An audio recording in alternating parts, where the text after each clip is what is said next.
Hello everyone, welcome back to FootballNow, our YouTube channel where we run you through the latest round of Premier League fixtures, give our own predictions and talk you through the betting odds. As you can tell by the title of this video, this will be focusing on Burnley versus Sheffield United, 3 o'clock Saturday afternoon. Massive game towards the bottom of the table, a lot riding on it for both of these sides. Struggling right now, they need all the points which they can take. A real 6-pointer, as we say, without sounding too cliche. Connor, first of all, Burnley versus Sheffield United, like I said, massive game. Do you want to talk us through the betting odds as he disposes of a mint? The timing wasn't great. But do you want to talk us through the betting odds first of all? I'll keep speaking. No, I've got it. It's hard to predict, isn't it? Like you said, we don't want to sound too cliche, but it is definition of a 6-pointer. You look at Burnley, no competitions. It's oh my god! I've just clicked show more, and it's a load of L's. Lost. Wow. Their only victory sorry, I'm just scrolling back. I mean, their only victories are against Luton and Salford, and then at Forest Riders. Oh, that was in the EFL Cup. So in short, absolute terrible season for Burnley. So I don't care who they're facing or whether they're at home or away or in my back garden. I don't think you can back them odds on. I think Sheffield, I feel like it can be hard maybe to get the 8-0 out of your mind because it's such a huge sort of result. But they've done okay this season. At the start of the season, yes, they were losing games, but they were losing them narrowly. And, I'm talking about games against like Manchester City where they were doing really well, but just coming up short. But yes, they lost last time out 3-1 to Bournemouth, and they did be disappointed about that result. Before that, they got a very credible point against Brighton at the Amex Stadium. Then they beat Wolves as well at home, their first victory of the season. So, they are a team who can get points. They are 4 points adrift of 17th place, but they're up to 18th now.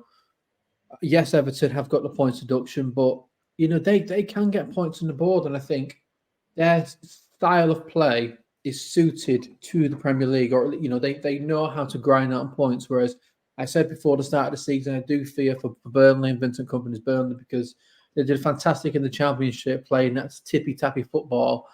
But can you do that in the Premier League with your side who's just come up? Well, no, you can't. You need to adapt. And I always questioned whether Vincent Kompany would have been able to adapt, and I don't think he has. And I think if he doesn't adapt, they need to bring someone else in. In terms of the odds, I think, I'd probably stay away from this game because either of the results really could happen. But any value in odds on Burnley victory? No, not for me. Yeah, remarkably, I don't think we've had a Premier League manager lose their job yet this season, which is a crazy start. I heard look, last season, there's one every week, weren't they? That's what I mean, but you do wonder, particularly if Burnley don't get anything from this game, how much longer Vincent Kompany will be in the job. We don't want to see, obviously, anyone lose their job at all. We're not advocating for that. But I want to see Andy Postecoglou lose his job. Right. He's not had the greatest couple of weeks coming into this weekend. But Burnley, do you think, Connor, if they do lose this weekend, it could be his final game in charge at Turf Moor? Normally, I don't know why we're talking about Brentford and Luton, by the way. Oh, whoops. There we go.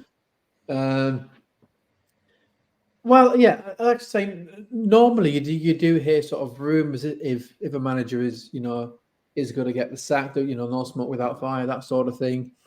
And I've seen rumours for a few weeks, and I don't know how strong these rumours are, but I've seen rumours a few weeks that maybe Chris Wilder is going to be brought back in for Sheffield. But I've not actually heard anything or seen anything. I don't know about you, Brad, about Burnley getting rid of Vincent Kompany. So from that side of things, no, I don't. I don't think his job is in too much danger, just because normally you do hear something. That being said, on paper, this is one of your easy games of the season. It's against you're at home against a team that has just come up with you. So if you don't win this game, especially if you lose this game, then as an owner of a football club, you've got to be thinking, right, if we're not getting anything out of this game, then where are we going to get points out of other games? So I think if the pressure's not on him yet, I think it will be ramped up if he doesn't win this game. And I think Burnley, I'm looking at the table again, sat on the bottom 4 points.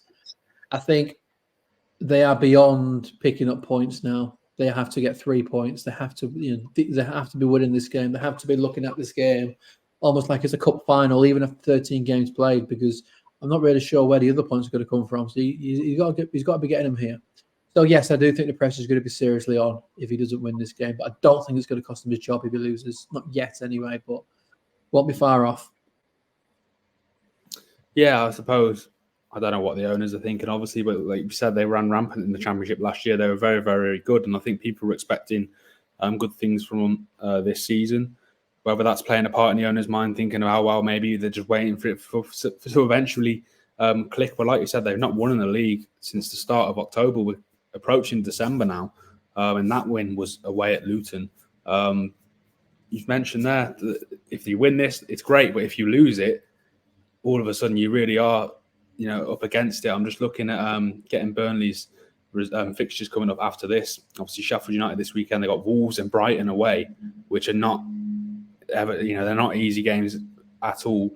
And they got Everton at home, a massive game for them. So and then Fulham away in their final game before Christmas. Then they host Liverpool on Boxing Day. Then they got Villa away. So yeah, like you said, I'm not sure where the points are coming from if I'm Burnley, to be honest. Like we said, we're not advocating for anyone to lose their job, but just from watching football, you're going to know if you don't start getting wins and points on the board, there does come a point where a decision has to be made. And you often see it, don't you, in and around Christmas as well, where there can be a lot of knee-jerk decisions regarding managers. They want to get it done and to give themselves the best possible chance in the second half of the season, whether that will play out at Burnley or Sheffield United. I know, like you said, they've improved in recent weeks with the win against Wolves.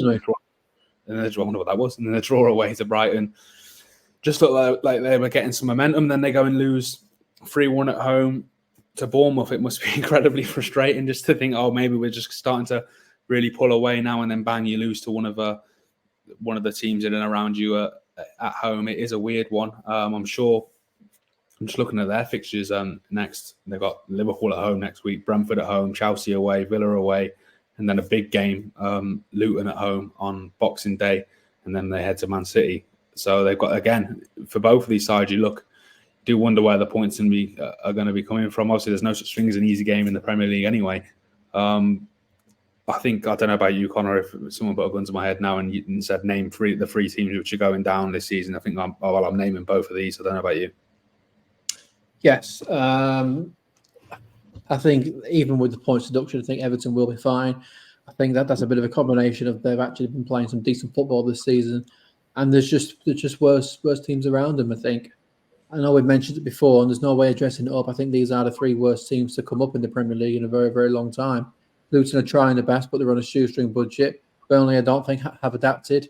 And we know the Sheffield, have had to lose 2 of the best players in the transfer market in the summer, and have not really brought anyone else in that could have had the serious quality that they needed. So, they're all facing difficult circumstances, but I do see them all going down. I mean, Burnley, it'd be real kicking to see last time out against West Ham. They were winning 1-0 that game, and they conceded in the 86th minute and the 91st minute to lose 2-1. I mean, when you're losing like that, it's you just got to play 10 guys at the back, shut up shop, park the bus.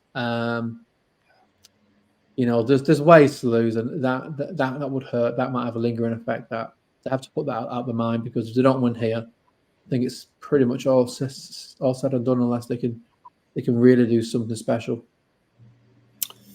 Yeah. Having said all of that, Connor, do you want to give you a prediction for this game? I think you said any result wouldn't be a massive surprise. I'll let you go first, and then I'll go through mine. Yeah, I think both teams are going to be. I don't think they will tell themselves that this is their mindset, but I think naturally they're just going to have the mindset of don't lose the game. And I think that lends itself to a draw. And I've got a sneaking feeling you're going to go with the same. So I'm going to go with a 1-1 draw for these guys. I think I can't see either of them keeping a clean sheet, but it's not going to be free-flowing football, shall we say, as much as Burnley would like it to be. So, yeah, I think if Burnley are going to win, this is a game that they're going to have to win. But I just can't predict that, not with the form this season. So 1-1 for me. Yeah, I was going to go 1-1 as well. Like you said, either side winning it wouldn't be a massive surprise, but it's easy to become cautionary, isn't it? Like you said, neither side can afford to lose. That's certainly true. So I was going to go 1-1 to make it more interesting for the sake of our predictor. I'll go 0-0. But yeah, I almost went with 0-0, to be fair. Yeah. So yeah, like we said, if Burnley can get it, it'll be their first win since the start of October. Sheffield United have shown promise in recent weeks, but obviously suffered a kick in the teeth. Last weekend, losing at home to Bournemouth.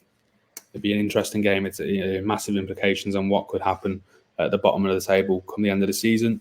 Having said all that, concludes our preview for Burnley versus Sheffield United. You can check out all of the other videos which we're filming ahead of the 10 games in the Premier League this weekend on the channel. You can check out all our other affiliated channels as well across a whole range of sports in the description below, and we will see you in the next video.